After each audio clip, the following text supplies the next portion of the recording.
ആ എനിക്ക് വിശക്കുന്നുണ്ട്. ആ ചെയ്തോ.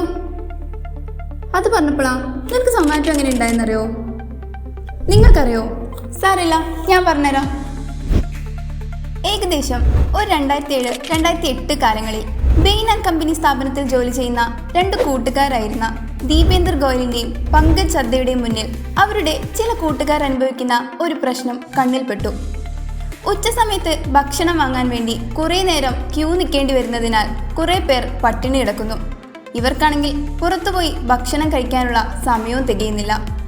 ഈ ഒരു പ്രശ്നം എങ്ങനെയെങ്കിലും പരിഹരിക്കണം എന്നുറച്ച തീരുമാനമെടുത്ത 2 കൂട്ടുകാരുടെ വിജയകഥയാണ് ഇന്ന് ലോകം അറിയപ്പെടുന്ന സൊമാറ്റോ.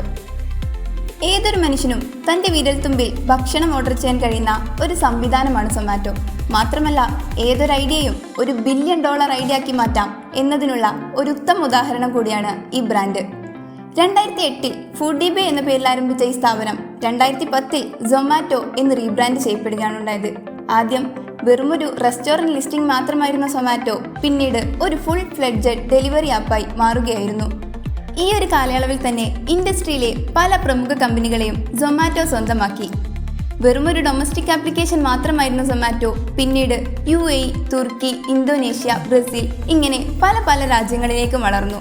അങ്ങനെ പതുക്കെ സൊമാറ്റോ എന്ന പേരും ദീപേന്ദർ ഗോയൽ എന്ന അതിൻ്റെ ഉടമസ്ഥനും ഇന്ത്യൻ കമ്പോളങ്ങളിലും ലോക കമ്പോളങ്ങളിലും ചുവടുറപ്പിച്ചു. 2020 കോവിഡ് എന്ന മഹാമാരി നാശം വിധിക്കുമ്പോഴും സൊമാറ്റോ മുന്നോട്ട് തന്നെ കുതിച്ചു. വീടിന് പുറത്തിറങ്ങാൻ കഴിയാതിരുന്ന ജനങ്ങൾ തങ്ങളുടെ ആവശ്യം നിർവഹിക്കുന്നതിനായി സൊമാറ്റോ പോലുള്ള കൊമേഴ്സ് സ്ഥാപനങ്ങളെ ആശ്രയിക്കാൻ തുടങ്ങി. 2021 8 ബില്യൺ വാല്യുവേഷനോടെ സൊമാറ്റോ പബ്ലിക്കായി ലിസ്റ്റ് ചെയ്തു. ഇപ്പോൾ ഈ 2025 എത്തി നിൽക്കുമ്പോൾ 1000-ഓളം വരുന്ന ഇന്ത്യൻ നഗരങ്ങളിൽ മാത്രമല്ല UAEയിലും ഒരു സാമ്രാജ്യം തന്നെ പടുത്തുയർത്തിയിരിക്കുകയാണ് സൊമാറ്റോ. സ്ഥാപനത്തിൻ്റെ തുടക്കകാലത്ത് തന്നെ ഇൻഫോ എഡ്ജ് എന്ന പ്രശസ്തമായൊരു ഇൻവെസ്റ്റ്മെൻറ്റ് ബാങ്കേഴ്സിൽ നിന്നും 16 മില്യൻ്റെ ഇൻവെസ്റ്റ്മെൻറ്റ് നേടാൻ സൊമാറ്റോന് സാധിച്ചിട്ടുണ്ട്. പിന്നീട് 250 മില്യൺ ഇൻവെസ്റ്റ്മെൻറ്റ് നേടി സൊമാറ്റോ വീണ്ടും ഇന്ത്യൻ കമ്പോളങ്ങളിൽ പിടിമുറുക്കി. പ്യൂർ ബിസിനസ് മൈൻഡ് മാത്രമല്ല, സന്നദ്ധ പ്രവർത്തനങ്ങളിലും സജീവമാണ് സൊമാറ്റോ. ഫീഡിംഗ് ഇന്ത്യ എന്ന ചാരിറ്റിയുടെ ആതിഥേയരായി അവർ ഇന്നും തുടരുന്നു. ഞാൻ വരാം.